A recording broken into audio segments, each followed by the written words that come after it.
Hello and welcome to The Autograph with me, Susan Madaris. We are coming to you from New York City, and my guest this week is Dr. Alan Sabrosky. He's joining me via satellite from Pittsburgh, Pennsylvania. Join us. Alan Sabrosky is a writer and consultant specializing in national and international security affairs. In December 1988, he received the Superior Civilian Service Award after more than 5 years of service at the U.S. Army War College as Director of Studies, Strategic Studies Institute, and holder of the General of the Army Douglas MacArthur Chair of Research. A Marine Corps Vietnam veteran and a 1986 graduate of the U.S. Army War College, Dr. Sabrosky's teaching and research appointments have included the U.S. Military Academy and the Center for Strategic and International Studies. While in government service, he held concurrent adjunct professorships at Georgetown University and the Johns Hopkins University of Advanced International Studies. His published work includes 13 books or monographs and over 160 articles, chapters, and book reviews. He's currently completing a book-length study on the U.S. use of military force as an instrument of foreign policy titled Presidential War: The Politics of Military Intervention. Dr. Sabrosky is also an editor at Veterans Today, where his latest series of articles regarding Israeli involvement in the 9/11 attacks against the United States is a shocking expose of how the Israeli Mossad planned the attacks and how the U.S. military had prior knowledge. An argument often not discussed, especially by someone like Alan Sabrosky, who is an American of Jewish ancestry. However, Sabrosky bravely addresses this sensitive and controversial topic as someone devoted to the security of the United States at any cost.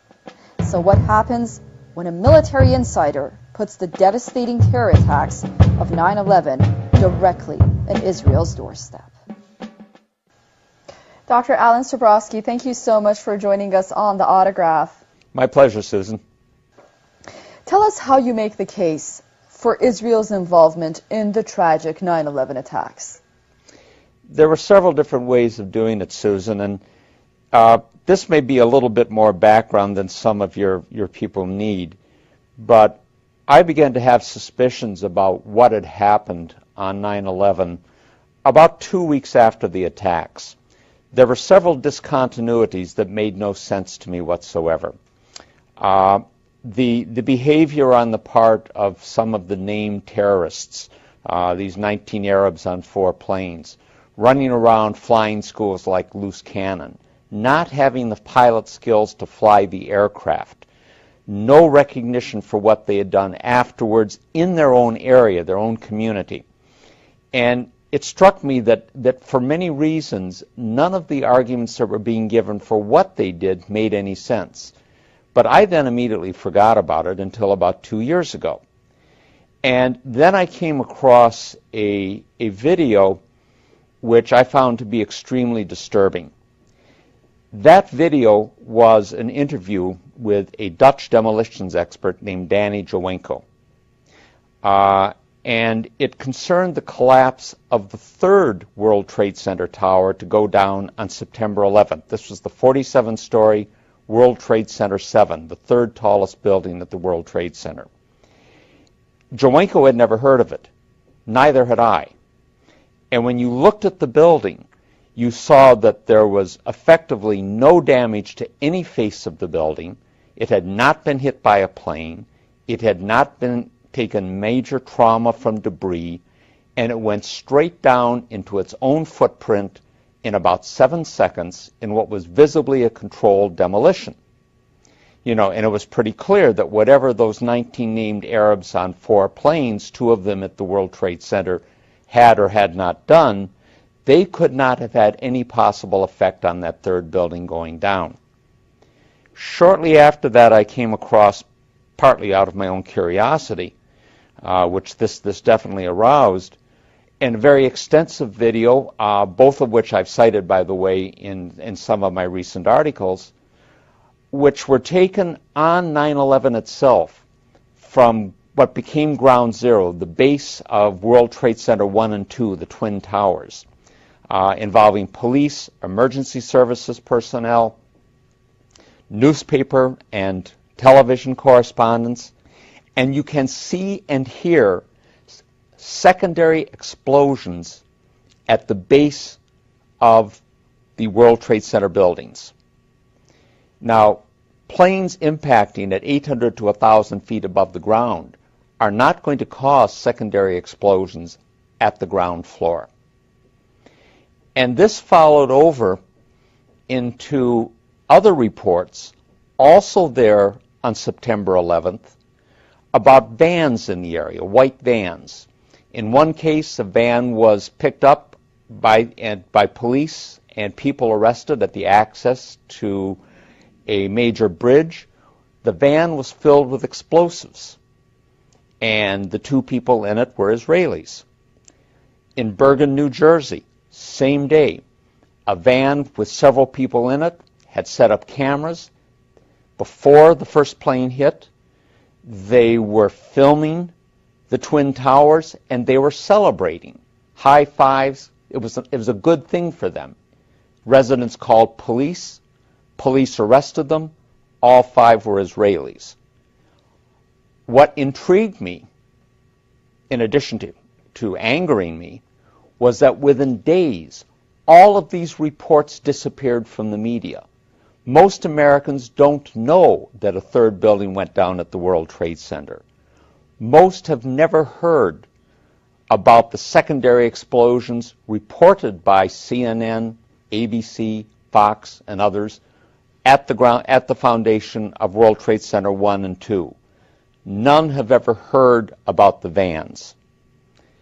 So I began looking at this very carefully, and one of the things that I began looking at was just what would it have taken for a special operations group of any particular nationality to have done 9/11, either by having taken control of the operation we have been told about, of the 19 named Arabs on 4 planes, or having run a parallel operation where you have 4 planes being hijacked, but there is another operation being done with those in concert. And I picked up 3 particular factors that would need to be taken into account. One was motivation, a second was expertise, and the third, the critical one, was access. Now, when it came to motivation, it's probably a very sad commentary on where we are in the world today, that there are an awful lot of countries and groups out there in the world that have either real or contrived reasons to hate America. It wasn't that way when I was a young man, but then many things weren't the same way now as they were when I was a young man.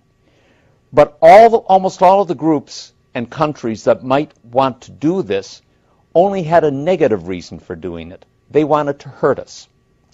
The Israelis had a positive reason, and it's one that a number of their supporters had talked about from the 1990s on up, and what was called the Project for a New American Century, whose members included, by the way, later Vice President Richard Cheney, later Defense Secretary Donald Rumsfeld, and many of the so-called neoconservatives, most of them Jewish but not all, who came into the first Bush administration.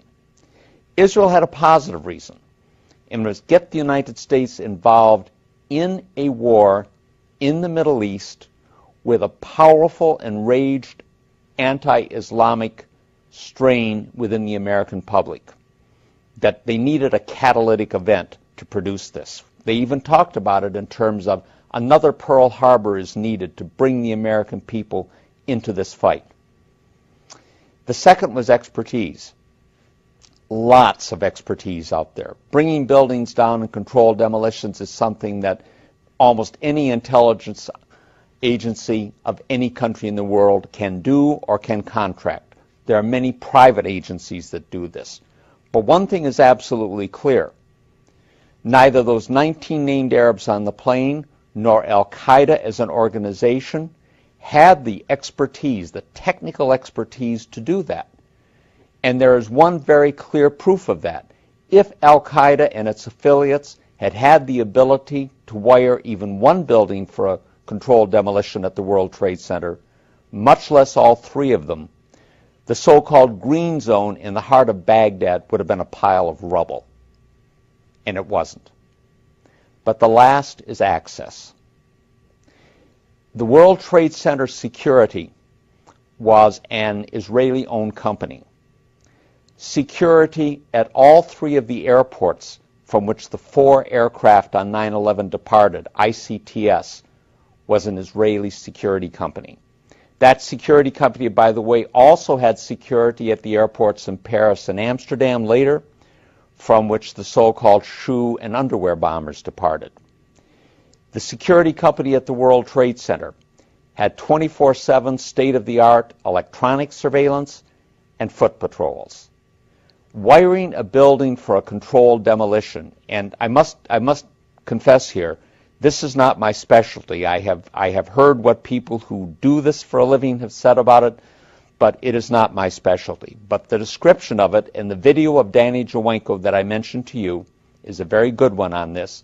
And he described it in which if you needed to do it in a few hours, you would need 30 to 40 people, fewer if you had more time, cutting open the walls, literally cutting open the walls all the way around the building, implanting the explosives, running detonator cord and cable, wires to put them to a control system, coordinating all of this activity.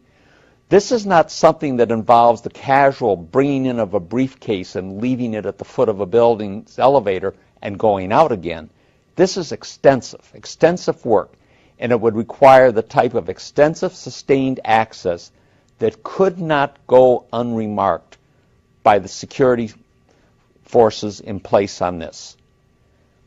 They also needed the ability to evade an apprehension and to have their escape concealed. And they had that done. All of the Israelis who were apprehended in those vans were later released in about 2 months at the direction of Michael Chertoff, then the second director of Homeland Security, a dual U.S.-Israeli national. There is no mention of them in the mainstream media, which is largely Zionist-owned. All of the major networks, all of the major national newspapers, all 3 of the weekly news magazines, all of the major political journals, most of the major publishing houses. It simply didn't happen. The only thing that happened on 9/11 that was discussed in the media, that have been accepted by the government, that was described in the 9/11 Commission, are 19 named Arabs on 4 planes bringing down 2 buildings. And the rest of it, in Orwellian terms, has become a non-event and a non-story. And you know, since you just pointed to the 9/11 Commission report, there's an understanding that the primary motivation for 9/11 was U.S. support for Israel's brutal oppression of the Palestinians, also conveyed in the 9/11 Commission report. I guess my question is, how are these 2 incidents or theories, so to say, related? And, you know, there are those that will brush off your argument as a conspiracy theory. Are you concerned? I don't think that's so much of a conspiracy theory. I was smiling when you said that because to tell a bit of a story on this. Back in the early 80s, when I was in Washington at the Center for Strategic and International Studies, one of our visitors for a luncheon talk was a young gentleman then named Francois Heisbourg. Heisbourg was the special assistant to French President Francois Mitterrand. And I don't know how the subject came up, but he said, you know, Americans never see conspiracies anywhere. We French, he said, we see conspiracies everywhere. And both of us are wrong. This is not a conspiracy in the sense that it is usually used, the word is usually used, which is to denigrate an opposing argument. When someone in the United States says that that's a conspiracy or that's a conspiracy theory, by definition they mean it is irrational, illegitimate, and without proof. All I would suggest to people is that you look at the films of WTC-7, that third tower going down on September 11th. You look and listen to the reports on September 11th with the secondary explosions. These are not fantasies. They happened. You look at the reports on September 12th of the apprehension of Israelis with vans of explosives and cameras filming the events on September 11. These are not fantasies. And you look at the people riddling the American government, all of the Middle East people in State Defense and the National Security Council, Deputy Secretary of Defense Paul Wolfowitz, Undersecretary of Defense for Policy Douglas Feith, who used to be a friend of mine, by the way, from Philadelphia. These people were all part of the neoconservative movement. Many of these people are dual U.S.-Israeli nationals. All of their primary allegiance is to Israel. In a recent article, Sabrosky explains why he is anti-Israeli. He notes, because of what it has done to the U.S. in the furtherance of its own goals. The USS Liberty incident and 9/11 obviously stand out. And because of the leverage it has acquired over the U.S. government and its policies through the machinations of the domestic Jewish community here.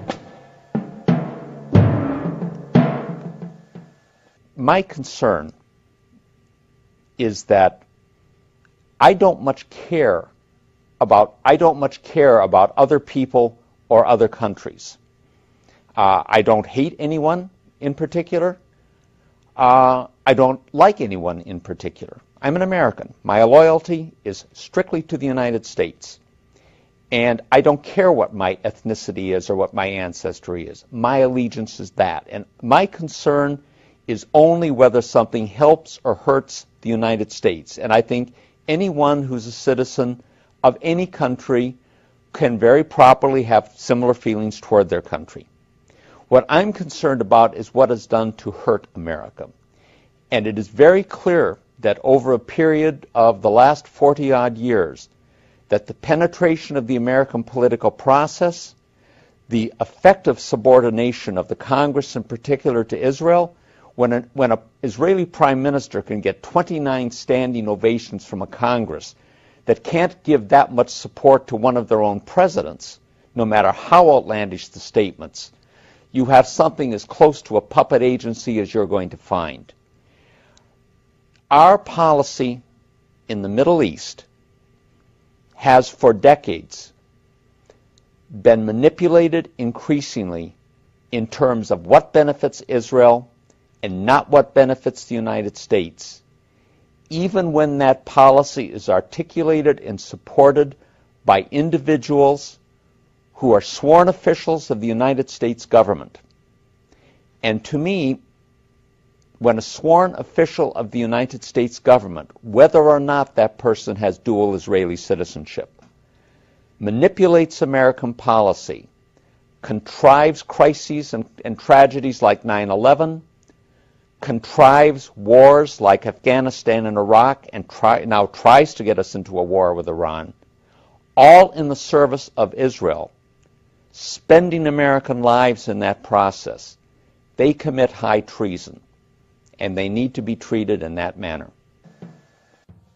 In his article, Zionism Unmasked, The Dark Face of Jewish Nationalism, Sabrosky looks at the differences between Jewish nationalism, or Zionism, and that of other countries and cultures.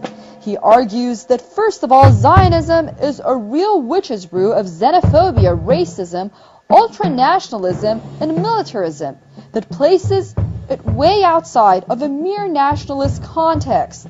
Secondly, Zionism undermines civic loyalty. Thirdly, the enemy of normal nationalist movement is the occupying power, and perhaps its allies, and once independence is achieved, normal relations with the occupying power are truly the norm. But for Zionism, almost everyone out there is an actual or potential enemy. I continue our interview by asking him about his theory. Well, I think the first thing to note, and I want to be sure that this is emphasized, is that is that Jewish nationalism or Zionism is not Judaism. It has nothing to do with Judaism. Many of the Zionists are very secular Jews. They are not practicing Jews in a religious sense. The thing that's intriguing about Zionism, and I think I use the phrase that it's a real witch's brew of xenophobia, ultranationalism, and militarism, with a nice scrap of regional imperialism built into it. Most nationalism is not like that. Most nationalism is intended to be a unifying force, but it doesn't go to such an extreme level. A second element of it is that when you have competing nationalisms, it's very, very rare to find anything that involves the level of antipathy and hatred to the other side.